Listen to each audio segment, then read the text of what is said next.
How's it, everybody? Welcome back to another video. Two bits of news I want to get through in this video. Number one, Manchester City have reached an agreement with the Premier League regarding APT. And number two, David Hopkinson has done a video interview and I'm going to dissect that and give you my view on it. So the news coming out this evening is that Manchester City have reached an out-of-court settlement with the Premier League regarding APT, Associated Party Transaction Rules. Man City had been involved in a legal case and they challenged those rules. The initial APT rules came in shortly after Newcastle were bought out or acquired by the Saudi Arabian Public Investment Fund, or PIF. These rules came in as a knee-jerk reaction. Everyone was concerned at the time that Newcastle would sign huge commercial contracts with partners in the Middle East, and that would give them the competitive edge financially. And what they did at the time was it affected deals that Man City had in the pipeline with Etihad, for example. So what's happened now is that Man City have dropped those charges against the Premier League and accepted that the current rules are valid and binding. Now, let's not forget all of the other Premier League teams at the time agreed to these APT rules, because without these rules, the club's owners could potentially overvalue their sponsorships. So, for example, because Sheikh Mansour is directly related to owning Manchester City and then owning Etihad, he could then overvalue Etihad's sponsorship of Man City and therefore putting the club at a stronger position in terms of PSR, meaning you can pay more on transfers and on players' wages. It's also important to note that this APT ruling with Man City and the Premier League has got nothing to do with the other 115 charges that the club are currently facing. I think it's important to understand why Man City challenged this in the first place. A football finance expert called Kieran Maguire did a Q&A with Sky in June last year in 2024, and he summarized it pretty well. His view is that Man City as a club have been disadvantaged, and how are they going to compete with the likes of Man United, Chelsea, Arsenal and Liverpool, who have had more recent success on the pitch. And if they're going to be competitive with those clubs, they had to go down the commercial route with their owners' assistance, as opposed to building a global fan base first. They also said something about feeling disadvantaged because they're in Manchester and the ticket prices in London are more expensive. So from a matchday revenue perspective, they also couldn't keep up with the London clubs. It's always interesting when you look at these cases which potentially can go to court. One of the primary jobs of the lawyers is to avoid doing that. If both parties can feel as if there's a win-win, that is generally seen as the best route to go, as opposed to wasting money on lawyers' fees.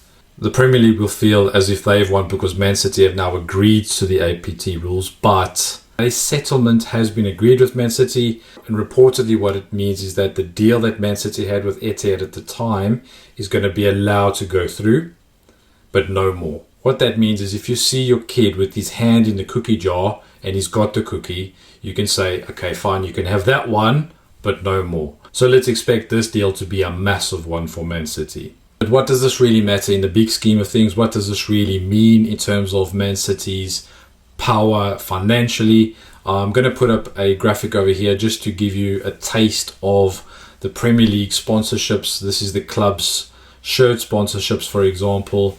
I know there's obviously different commercial deals with regards to training kits and stadium naming rights, and obviously all the other advertising in the stadium. But if you look at the graphic for a second, it clearly highlights all of the Premier League clubs' revenue in terms of shirt sponsorships. Now, I'm not saying the deal with Man City that's going to be allowed to fly through is going to mean that their shirt sponsor with Etihad is going to completely blow this graph out of window. This was from the 24-25 season. Man United by far have got the biggest deal with a shirt sponsor with Adidas at £90 million per year.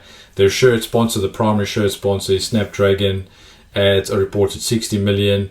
And you would have seen over the last couple of years that clubs now have shirt sleeve sponsors as well. A big anomaly on this graph is that Chelsea, as you can see, don't currently have a shirt sponsor. One of the reasons for that is they are reportedly holding out for a big, massive deal because they won the Club World Cup over in the States in the summer. If that deal is as anticipated around the £60 million mark, you'll see them shoot up this graph to third or fourth on the overall standings. But what you can see on the bottom is that it is a huge amount of revenue in total for clubs. There's a huge disparity between the big clubs, or in the hundreds of millions per year for shirt sponsorships. And there's almost no middle ground. Other than Newcastle and Aston Villa, there's no one else really in the £50 million mark at all. Everyone else is in the single digits, teens and 20s. One of the questions you may be asking is, why can these big six clubs demand so much more sponsorship revenue? And the reason for that is, if you are a company or a brand sponsoring a football club, you're more likely to get marketing and your branding from a big six club because they're in the newspapers much more. They're on the news globally. For example, I know Ed Sheeran is doing pretty well, but I don't think he can compete with the likes of Standard Chartered, Emirates and Etihad. One of the big things to take into account as well is that gambling will be banned on the front of shirt sponsors from the 2025-26 season. There are currently 11 Premier League teams who have gambling companies as their primary front shirt sponsor. That will be completely banned from next year. The ban will not extend to the shirt sleeve or to any of the branding around the stadium that you can see on the advertising boards, for example.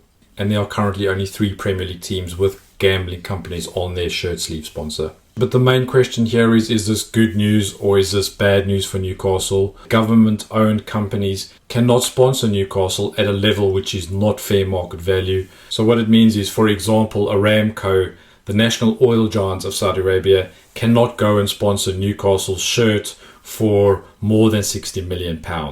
Unless Newcastle start winning Premier Leagues and FA Cups and getting to semi-finals of Champions Leagues and start snapping at the heels of those clubs above us, it basically means you can only get sponsored for where you generally are in the food chain. Is that right or not? Is that anti-competitive? I'll let you make your own mind up about it. But let's not forget that these APT rules only came in once Newcastle were acquired by the Saudi Arabian Public Investment Fund, PIF. The Premier League and all of the other clubs were petrified that Newcastle were going to go get a sponsorship for £300 million a year from Company X, owned by the Saudi Arabian Public Investment Fund, and then blow all competition out the water. I can understand Newcastle fans thinking, how are we ever going to compete with these top 6 clubs if we can't spend money in the transfer market or on higher wages? Well, the answer to that may lay somewhere in Newcastle's new appointed CEO, David Hopkinson. David Hopkinson was appointed last week, replacing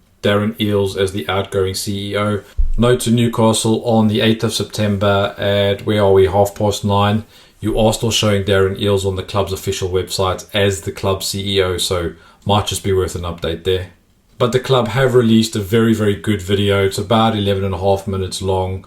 And it basically shows an interview with one of the club's media officials and David Hopkinson on his first couple of days walking around the stadium, the training ground, having a walk around and just chatting and meeting and introducing himself to lots of the club staff. My initial impressions of David Hopkinson is very, very positive.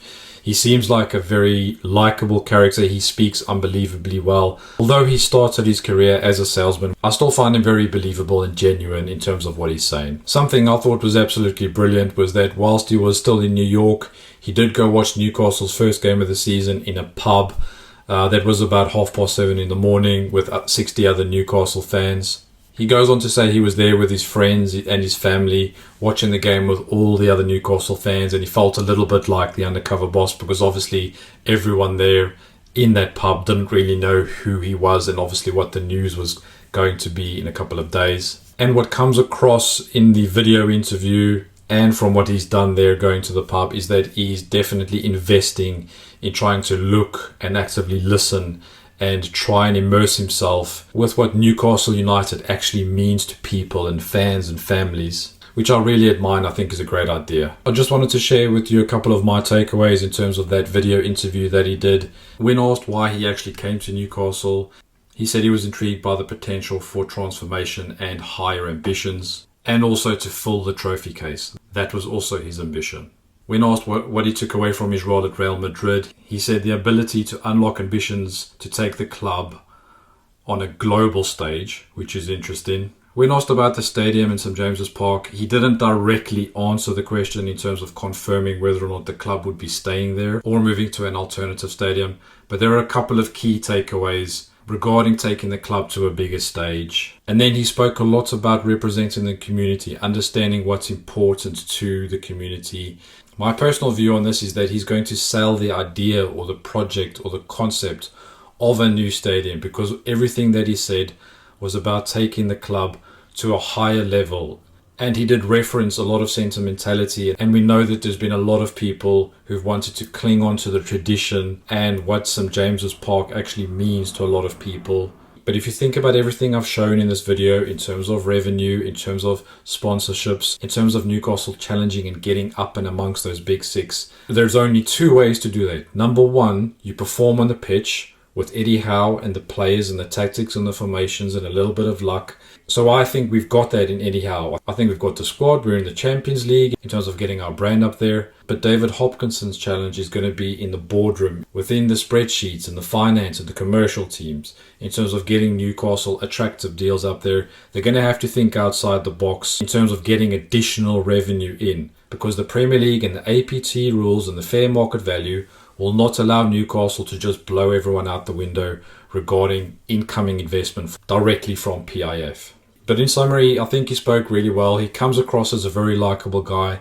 I think the fact that he's taking his time to understand Newcastle fans, understand the area, understand the culture, understand what it actually means to everybody is absolutely fantastic. You know, he's not walking around in a three-piece suit. He's walking around with a coffee in his hand, an unbuttoned semi-casual shirt that presents himself as open to communication, open to listening to what everyone's saying. The legal team, the HR team, the commercial team, the training staff, Eddie Howe, everyone at the football club. He's going to be getting all of that information in, making an assessment of the club, but hopefully and fundamentally delivering a deal for a new stadium, please. So that's it for this video. If you like what you hear, please do give us a like and subscribe.